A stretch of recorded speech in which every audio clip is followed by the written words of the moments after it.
Hi guys, it's Jaden. Welcome back to my channel. And we have my special matcha today. Well, it's not really special because I drink it every freaking day.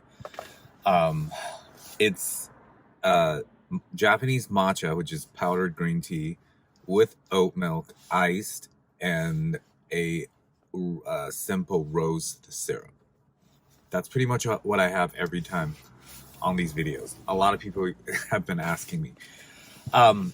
Today, though, I want to talk about the kind of chronic overactive nervous system state that we're in from adrenal fatigue. That can be one major issue with adrenal fatigue. And I just want to first give my little insight on the name adrenal fatigue. Okay, so people, I think, misunderstand the fatigue part. And again, this is not even a medical term. Like a lot of medical, allopathic doctors do not recognize this word. So I know that. And it's not like I'm totally attached to the word and the meaning of adrenal fatigue. I just use it as part of, obviously the imbalance I had was adrenals related, amongst other things. But it was heavily adrenal related. But I chose that term just because that was the term that's out there. None of these are, again, like medical terms. I'm not a medical doctor. I'm not a therapist. My video started off with just me sharing my exact experience with this health imbalance I had, which I went to the doctors and checked, and I couldn't figure out what was wrong with me.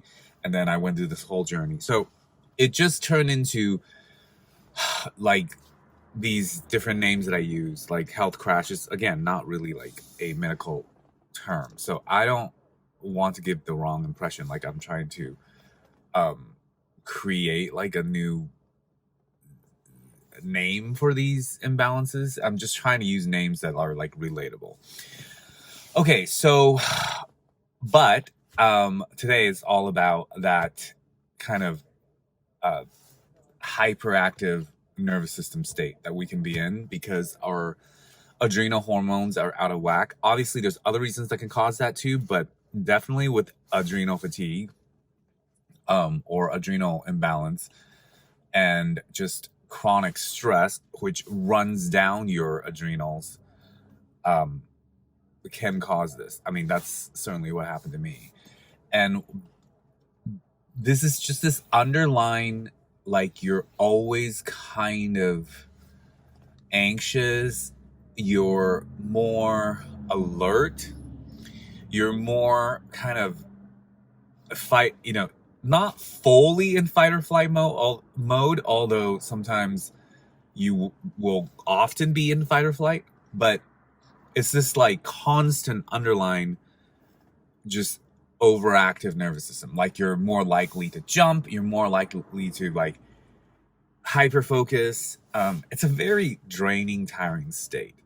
But it is because, again, my own experience. So what happened to me was with that adrenal imbalance, the hormones that my adrenals were putting out wasn't the optimal, right? So it was, I don't know the exact ratios or whatever, but it was putting out more adrenaline in the place of cortisol because I think it was messed up, imbalanced. So, and we need cortisol all the time for different things. And so I was just in this chronic state of like higher adrenaline. So, your eyes take in more light, so it could cause all kinds of eye stuff because it's chronic. It's natural for us to have these bouts of adrenaline if you're dealing with a acute situation, but our bodies aren't wired to like constantly be in that state. So when you have an imbalance that causes you to be constantly in that state, you start to have all these weird symptoms that could relate to it. And you're always kind of like little bit in that state. Sometimes you're having that major adrenaline rush and all that stuff as part of the symptoms of this type of health crash. But generally in the first 3 phases, you're kind of living at that constant like hyper adrenaline, hyper nervous system state. At least for me and most of the people I've talked to, and by now I've talked to So many people. So, so yeah, if that's you, just know, again, this is not medical advice, but just know that, you know, someone, me, out there has had that exact same thing. And I have talked to over 400 people of that exact same thing, and I've exchanged emails and comments of like thousands of people that have the same thing. So, and let me just go into the more details about it. So you'll find yourself describing it as like, I just don't feel right, guys. You'll constantly be like catching yourself being like, I don't know, I just don't feel right. Like, I may not be having my panic attacks and all my major heart palpitation symptoms today, and I may be like resting more and I'm feeling better, but just overall I'm just like, I just don't feel well. That is very common, and that lasted for like a year, little bit over a year for me. So don't think this is a short-term thing. I mentioned this many times, and in many of my like Zoom consultations I've had with people that contact me for this. It's a long process to fully recover. You constantly will find yourself feeling like you're done, and you're not, because there's just a lot of stress right now in this modern day, and it takes a while to deliberately not stressed out and stress manage yourself and live better and treat yourself better. It takes a while of that. It doesn't just take, you know, a few weeks, few months. It takes like a year, sometimes two. And if you've been in this type of health imbalance, like to a degree that's not a full-on crash yet, but you kind of like are suboptimal in your stress management, and you've had, you know, light symptoms for years, but you don't listen to yourself, you could struggle with this for like years and years, because you're just kind of in this light state of imbalance, but you're not like completely crashed, or it doesn't bring enough attention to you to want to do something about it. Those of us who have that major crash moment, it's like, you know, your body's finally like, listen, we've given you smaller signs, you haven't changed, and so now here's a bigger warning. So eventually you will listen, because it gets big enough. Like in my case, it was so big, I could not get out of my bed for the first 2-3 weeks. Like, couldn't get out of my bed, had to crawl to the bathroom, had no energy. It was just, yeah. It's surprising what just stress, everyday stress, can do to you. I actually recently talked to somebody who did a consultation with me, and we were both kind of laughing because, you know, our grandparents or our parents sometimes have always told us, like, you know, just eat well, sleep on time, don't be hungry, don't do too much, and try not to stress out. And we kind of just brushed it off like, oh, that's just like so basic, and like, what? No, I got to go live my life and pursue my dreams and go get it. But yeah, now I know that was very good advice. So anyways, so yeah, if you're struggling with that, just again, that is something definitely I struggled with, and it was constant 24/7. Like, for the first year when I was going through this recovery, I just didn't feel like fully myself. Yes, it gradually got better as I went through the phases. And again, the phases are not medical terms. I created those because it just gave me an easier way to express the different processes that I went through in the recovery, and it's just easier to track. So again, it's not like exact science, but that's just what I broke it down. But I'm very flattered. A lot of you guys are taking that on as how you guys, you know, describe where you're at and stuff. So yeah, I think it does help. And there's really no rushing it, you know, because sometimes rushing in this process of healing is counterintuitive. Like, you're rushing, aka stressing about it, and there you go again. That's more stress, and stress is the enemy when it comes to this.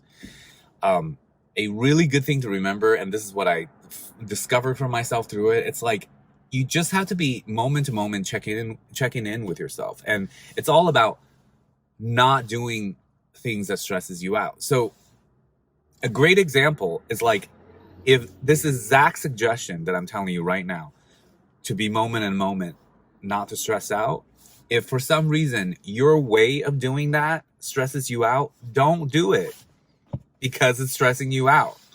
Don't go by the like, it's so hard to explain this, but you guys get what I'm saying. It's like, you don't go by the textbook, like, oh, do this is how I recover. Well, how you recover is not stressing out as much as you can, relaxing as much as you can, recovering, nurturing yourself, love yourself, give yourself nutrients and stuff like that. So like, just, yeah, like nurturing yourself overall. So, and not stress. So if doing any of that in any particular way causes stress, that's not working. Don't do it. Okay, that's the best advice.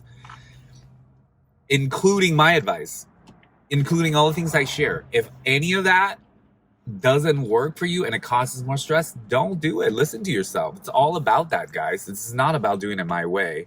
This is not about doing it any way. It's about doing it what relaxes you and what makes you feel better and what is going to allow your body the room and the space to heal again, and your mind and your hormones and your nervous system. So it's very important. It is not, don't get fixated on certain parts of the stuff I talk about, or anybody that's talking about this type of recovery. It's just about you. What makes you feel better and what makes you feel relaxed. Now, if something I suggest does bring that ease and relaxation and helpfulness to you, use it. That's great. You know, anybody's advice. So I got into a tangent with that, but mainly this video was supposed to be just about the overactive nervous system, but that's some good insights I shared. I think those were very important things on my recovery and continue daily practice of just feeling better with this whole thing and not ever repeat that in my life. Because you can, you know, if you go on years, months of major stress, you could probably do that. Like, I could probably do that to myself again, even though I, you know, fully recover so well and I know so much about how I operate and what caused me all that. If I just let myself, you know, stress out and don't take care of myself again, you can easily, you know, I'm sure, I would never want to test it out, but you know, you could, I'm sure you could easily like stress yourself back into imbalance and a crash at some point. But aside from that, all is well. I mean, I'm coming up 2 years of fully recovered. Yeah, I don't have the same, any triggers, symptoms. I do everything I want to do, including drinking. God, I always forget when I do these videos, I don't even take a sip. So I can drink caffeine. I can watch, yeah, anything. None of those things that used to trigger me triggers me a little bit, not even a little bit. In fact, I'm facing a lot of stress right now in my life, with multiple businesses, new direction of how I want to create my career and X, Y, and Z. So a lot of new stress, and I'm handling it fine. Very, very happy. Yeah, it's challenging in its own way, but as far as the health crash stuff goes, yeah, I'm totally handling it fine. So give you guys some hope, those of you who have, you know, the desire to one day do as much as you used to before your crash. It is totally possible. But first, let yourself heal and do the right things. Be nice to yourself. Rest for now, moment to moment. And that is my video today, guys. I hope you have a great day, and I'll see you next time. Bye.